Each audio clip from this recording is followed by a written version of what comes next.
Mummy, मेरे पास आपके लिए एक प्रश्न है। हाँ, पूछो। जब कोई गिर जाता है तो हर कोई उस पर हंसता क्यों है? ओके।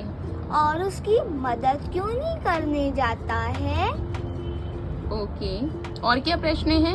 और मम्मी, एक दूसरे को क्यों कोई धक्का देता है? ओके। और मम्मी, एक दूसरे के सामान को क्यों कोई चोरी करता है?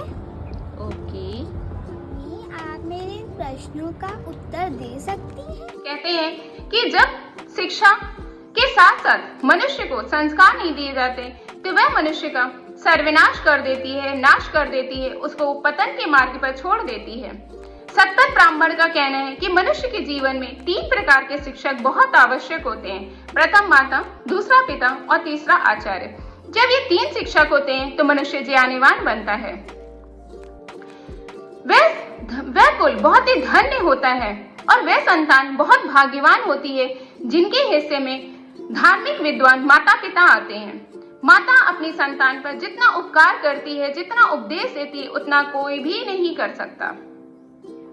इसलिए संतान विद्या प्रिय बने, सत्संग में रुचि लेने वाली बने, ज्ञानी बने, इसके लिए माता पिता को हमेशा प्रयत्न करते रहना चाहिए। जब बालक व बालिका 5-5 वर्ष की आयु के हो जाए तो वह उन्हें अच्छी शिक्षा, अच्छी विद्या, ज्ञान, धर्म के बारे में, परमेश्वर के बारे में, माता पिता, कुल, कुटुंब, आचार्य, अतिथि, मित्र और समाज, भाई, बंधु, भगनी, इन सब के साथ कैसा कैसा व्यवहार करना है, इनको श्लोक के माध्यम से या पद्य के माध्यम से, गद्य के माध्यम से, किसी भी तरीके से आप उनको अर्थ सहित कंठस्थ करा दें। अपने संतानों को इस प्रकार की शिक्षा देते हैं तो ये संतान कभी भी पथ भ्रष्ट नहीं होती और ना ही कभी किसी दुष्ट प्रकृति के व्यक्ति के चंगुल में फंसती हैं, ना कभी कुरीति के चक्कर में फंसती हैं और ना ही कभी पाखंड में फंसती हैं।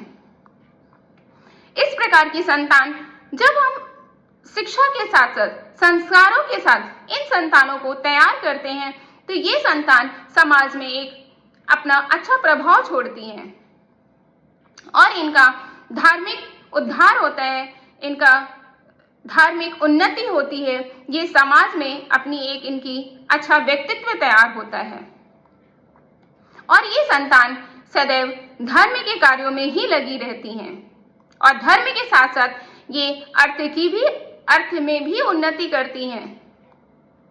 इस प्रकार से अगर हम अपनी संतानों को इस तरह की शिक्षा देते हैं तो ये संतान आगे चल के कभी भी बड़े अपराधों में नहीं पाई जाती। लेकिन जब हम इन संतानों को शिक्षा के साथ संस्कार नहीं देते हैं तो अक्सर हम यही देखते हैं कि बहुत सी संतानें बड़े होकर बड़े बड़े अपराधों में पाई जाती हैं। मर्डर जैसे केस में भी उनका हाथ आता है, उनका नाम आता है।